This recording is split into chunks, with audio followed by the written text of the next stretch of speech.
Welcome back, guys. You know, one thing that makes Ragnarok Mobile eternal. Love really special after all these years is not only the gameplay, the woe, the grinding, or even the PvP itself.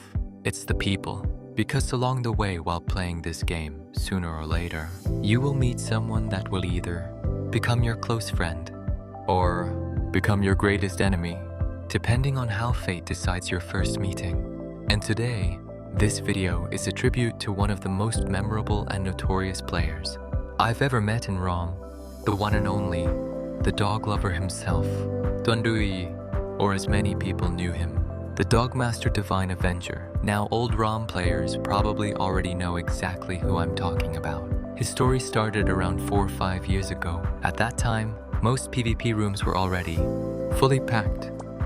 20 vs 20, full chaos, full trash talk, and full ego, especially YoYo PvP. And then suddenly, this guy would appear, fully geared, loaded with godly items, bearing the legendary true sight relic. And his favorite hobby? Hunting high-profile players. Didn't matter what guild you came from. Didn't matter how famous you were. If he saw you, he would chase you like final boss. And the scary part was, his build was actually different from the meta at that time. Back then, most DPS players were glass cannon skill-based builds. Everybody focused on huge burst, instant kill combos, skill spam gameplay. Meanwhile, Tuan Duy came with Divine Avenger build that felt completely opposite from everything. He used a combination of auto guard, reflect, sacrifice skill, blood loss mechanics, force taunt, hiding playstyle, and true sight relic. And honestly, that combination was disgusting, because force taunt back then completely destroyed many skill-based DPS players. People panicked, skills got interrupted, blood loss kept ticking, and suddenly you died while this guy just stood there menacingly. And yes, I was one of his victims too, many times. But honestly, what made him truly memorable was not only his gameplay, it was the trash talking. This guy had his own unique communication style. Maybe because of limited English, or maybe Vietnamese trash talk just naturally sounds aggressive. But after killing someone, he would always type things like, "Where my dog Noya? Why so noob dog? Come dog, easy dog." And honestly, at that time it was really annoying. Imagine you die, open world chat, and immediately see, "Where dog?" Bro, that emotional damage hits harder than the skill. And the funniest part? After all that PvP chaos, he always uploaded the videos, every single time, with that same rap soundtrack that somehow became his signature theme. And of course, he always counted how many kills he got, how many deaths enemy had. Although to be fair, I think sometimes the score magically disappeared whenever he lost. But honestly, that confidence was exactly what made him memorable. And I have to admit this too. His Divine Avenger setup stayed relevant in YoYo PvP for a really long time, which honestly is impressive, because maintaining off-meta class viability for years is not easy, especially in ROM where meta changes every few months.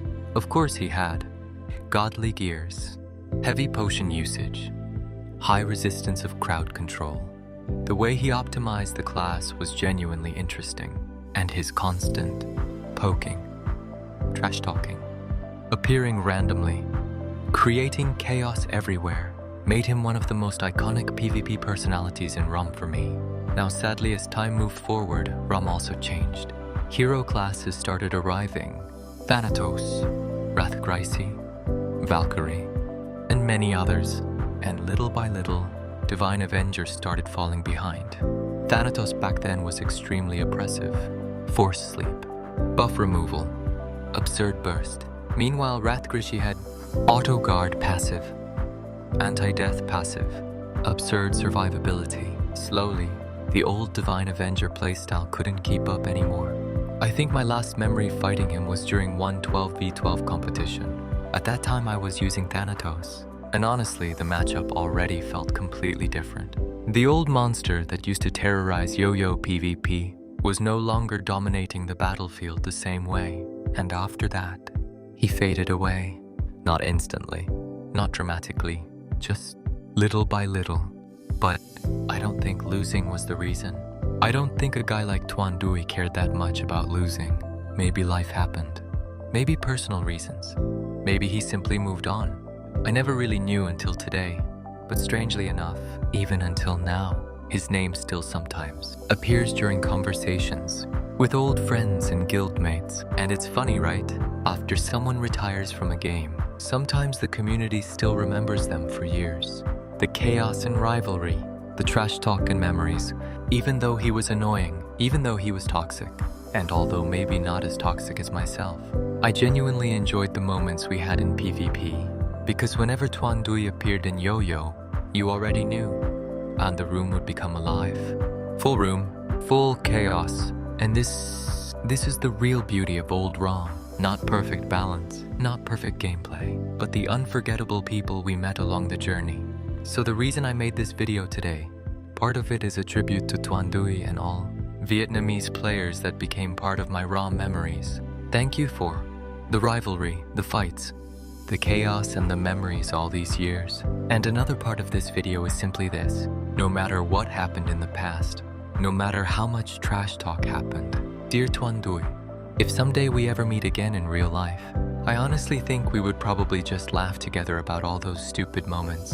Because in the end, those silly fights, trash talks, rivalries, and chaotic moments are exactly what made Ragnarok so memorable for all of us.